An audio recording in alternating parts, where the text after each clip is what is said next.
Hi, hello guys. So magandang araw po sa ating lahat. So another topic na naman po, ibang paksa ang ating tatalakayin ngayon. So once again, this is Christopher, the head manager from Maxim Cebu.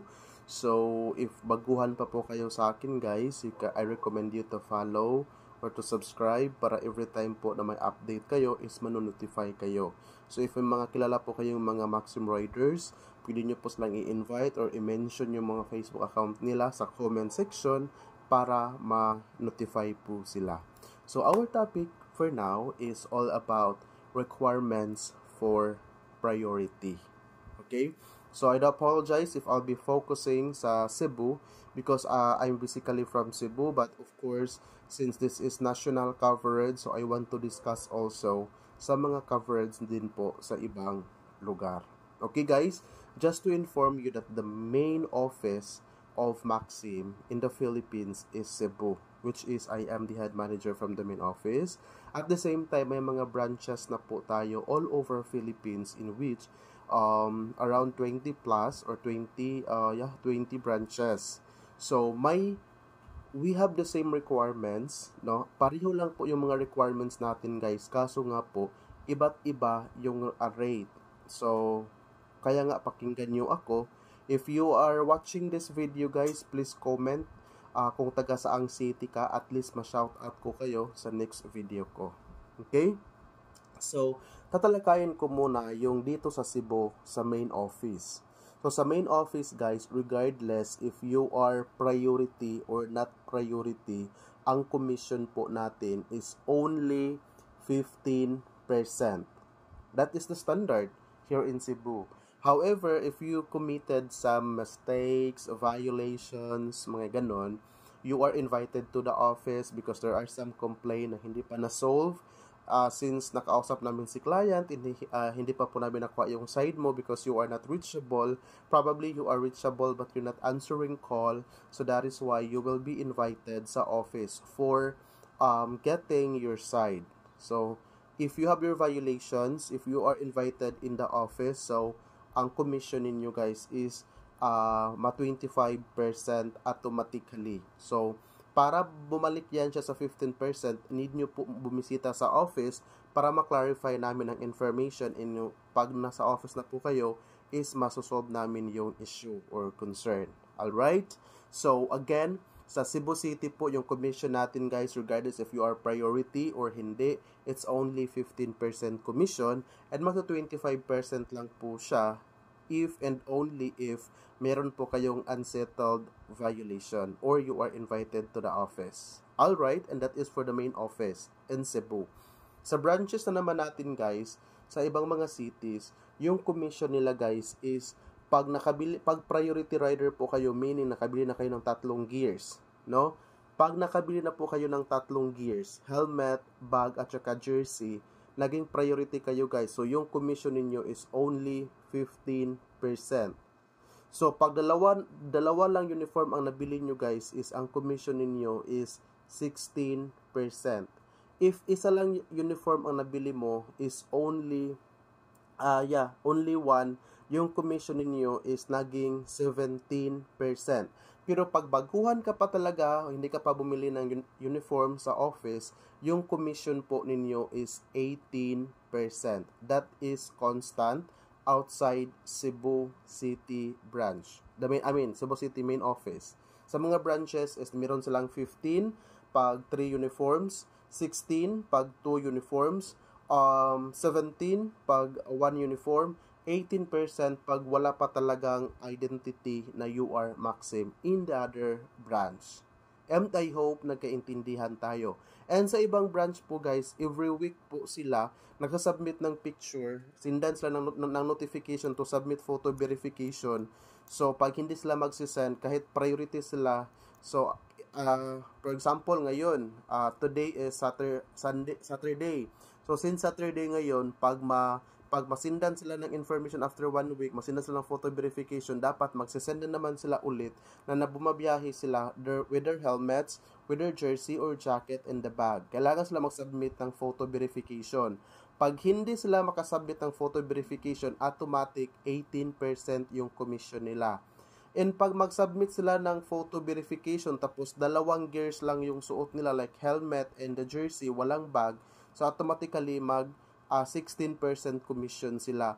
Pag sometimes pag-submit nila isang helmet lang, walang jersey or jacket, walang bag, so yung commission nila guys maging 17%. Pero pag mag-submit ka ng photo verification na walang maxim identity, automatically kahit nakabili ka na ng complete uniform, that is still 18%. Yun po yung kaibahan. Okay? I hope that is clear to you and malinaw. So ngayon, para makatasan yung commission natin or para maging priority rider tayo, of course guys, advantage talaga yan. Because nung unang information na ibinigay namin sa inyo na may mga priority, ang daming mga driver talaga na hindi naniniwala kasi para lang daw ganito ganyan, marami sa chismis. 'Di ba? Magaling tayo sa chismis, magaling kayo sa chismis. Not all, pero some of you. Kaya hindi sila bumili. So, nung naramdaman nila na parang ganito na mabagal na yung booking, saka na sila nakipagsiksikan. Tapos, kung kailan kayo nakipagsiksikan, doon naman din po yung panahon na wala na tayong mga gears. Diba? So, ngayon po guys, tatalakayin ko sa inyo, isa-isahin ko sa inyo, paano tayo makabili ng uniform and saan tayo makabili. Wala po tayong ni isang authorized agency, wala po tayong any authorized stores or shop na mag-reproduce ng uniform official ni Maxim tapos ibibenta kahit kanino man because that is copyright.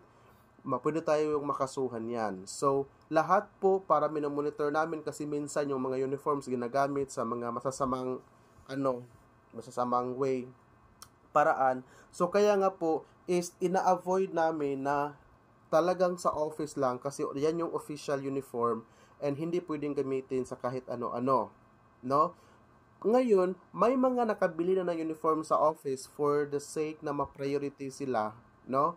So, yun sa ibang city, hindi po yan siya applicable kasi nga magsasubmit sila ng photo verification weekly.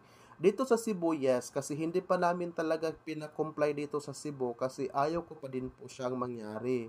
'Di ba? So, yun po, kagandahan dito. Pero just in case hindi na talaga namin kayang pigilin 'yon, so ipo-push talaga ng headquarter 'yan and every week masasubmit po kayo ng photo verification. So ngayon, pag kulang yung photo verification ninyo, kahit may record na kayo sa system na kompleto na yung nabili ninyo, tapos binibinta ninyo guys, so bibili pa rin kayo because that is our standard. Hindi mo kami pwedeng sabihan na hindi ko nadala yung Maxim uniform ko kasi nga bumabiyahe ka. So kaya nga hindi talaga ako namumroblema. Para lang ma-pryo ka, so yun bumili ka sa office tapos binibinta mo ng mura, so mababawi din yan sa commission mo. Okay? So, yan po yung ating tandaan ha. At least, nabibigyan na po ako sa iyo ng information. If you have friends from other branch of Maxim, so you will ask them, so you will be able to know yung process nila. Okay? So, ang requirements po talaga natin para ma-pryo guys is helmet, bag, at saka jersey. So, jersey or jacket pwede yon. Basta yung tatlo. Ang problema lang ngayon guys is nahihirapan tayo. So far yung helmet, goods na, okay na yung supply niya. Kasi dito sa Cebu is marami tayong helmet. Kaya nga maraming taga Cebu na pumunta sa ibang city para bumili ng uniform or bag. Kasi nga na-short tayo sa bag. Yung supplier natin guys is na proactively inform sila natin na nahirapan sila maghanap sa cloth sa supply. So, but then they are doing their best and our advertising team naman po is naghanap din po ng paraan. At least we have an alternate option, an agency who can supply us sa mga kinakailangan natin. So, yun po guys ang requirements, helmet, bag, at saka jersey, tatlo lang po. So, sir, pwede ba kami ma-pryo? Semi-pryo, wala po tayong semi-pryo. Pwede yan sa ibang city, pero dito sa Cebu wala. Pero sa ibang city guys, 15, 17, 18% sila. 15, 17, 18%. Dito sa Cebu, standard 15%.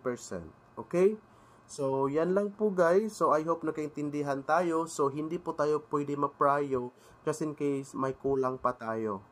So, sometimes po is nabibigay kami ng mga chances while waiting. Pero, we are making sure na yung bigyan namin ng chance ay yung mga drivers na karapat-dapat. Especially those riders who have like may may hospital, may PWD, mga senior citizen, tapos mga students, tapos maraming completed orders. Of course, sila yung mga bibigyan natin ng chance. Hindi naman yung porke nakikiusap na gusto maging priority, tapos hindi mo naman lang makikita sa kanila na marami yung transaction nila. So sa next video ko po guys, i-explain po natin ha. So kaya nga may mga nagpaprayo na may nagpaprayo na, sir, hindi kasi ako mapasokan ng booking. No, hindi yan totoo guys. Mapasukan. Kaso lang mapili kayo. So ayaw mo pagpamilig booking para automatic masudlan mo og kanang booking. Ayaw ka magpinilian. So kay naay tanan nga mga nihanyo sa office ha, dili na sila prayo. So maunang gihatagag chance tungod sa kadaghang completed orders, but I have to discuss that in the next topic. So if you want to get more update, I recommend you to share, to like, or to react something, to mention your colleagues or friends here sa comment section. So probably I can shout out them on my next video. So once again, this is Christopher, aka Chris Lolly PH, and have a great day guys. Bye for now.